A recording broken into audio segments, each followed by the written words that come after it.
რომ ორ ახალგაზრდას, რომელსაც შინაგან საქმეთა სამინისტრო ორი მუხლით დაუმორჩილებლობის და მანიფესტაციის წესის დარღვევის მუხლებით ედავება, არიან შემთხვევით დაკავებულები.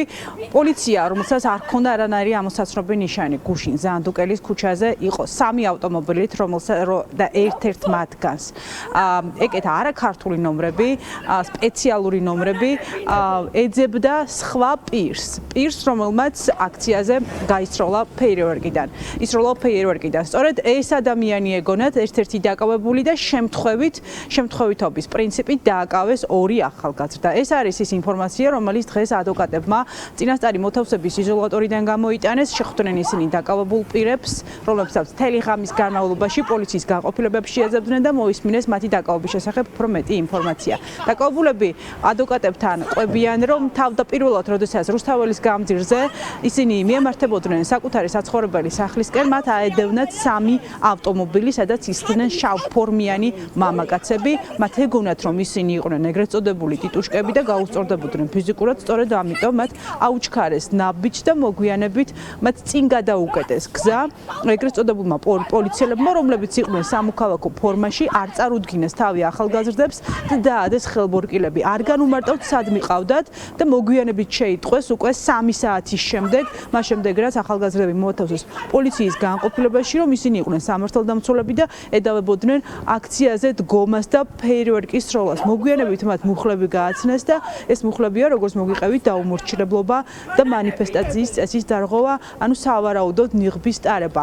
უნდა აღინიშნოს ერთი ფაქტი კიდევ, რომ თავად დაკავებულები ყვებიან, რომ პოლიციის განყოფილებაში სამართალდამცველები ერთმანეთს ეუბნებოდნენ, რომ ისინი შემთხვევით დააკავეს და კიდევ ერთი ფაქტი იყო ფსიქოლოგიური ძალადობა ახალგაზრდებზე, სამართალდამცველებს, რომლებსაც ჰქონდათ ლაზერები, ახალგაზრდებს ანათებდნენ თვალებში და ეუბნებოდნენ, ეკითხებოდნენ, იყო ეს კარგი და მოსაწონი საქციელი თუ არა.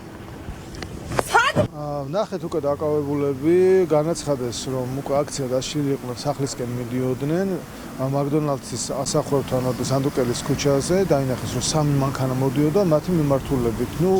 მათი რეაქცია იყო, რომ ეგონათ, რომ იყვნენ ეგრეთ წოდებული ტიტუშკები და გაიქცნენ, განაცხადეს, რომ არც ერთ მათგანის მიმართ მოწოდება არ ყოფილა, რომ პოლიციელები არიან.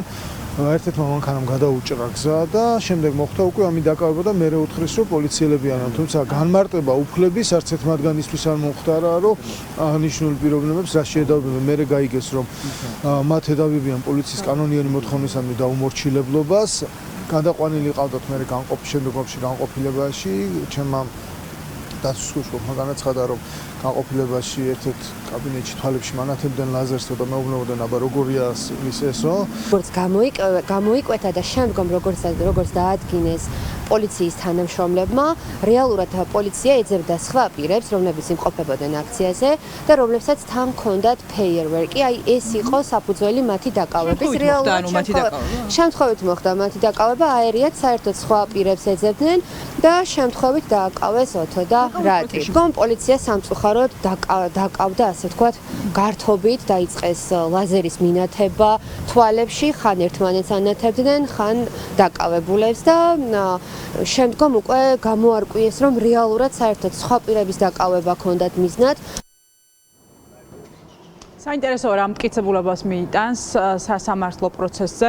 შინაგან საქმეთა სამინისტრო ხვალ გაიმართება დიდი ალბათობით ამ საქმეზე სხდომა, ბრალსაც ხვალ წარუდგენენ დაკავებულ ახალგაზრდებს და საინტერესოა აღიარებენ თუ არა შინაგან საქმეთა სამინისტროს თანამშრომლები უკვე სასამართლოში, რომ აერიათ ახალგაზრდები და მათი მიზანი იყო სულ სხვა პირის დაკავება.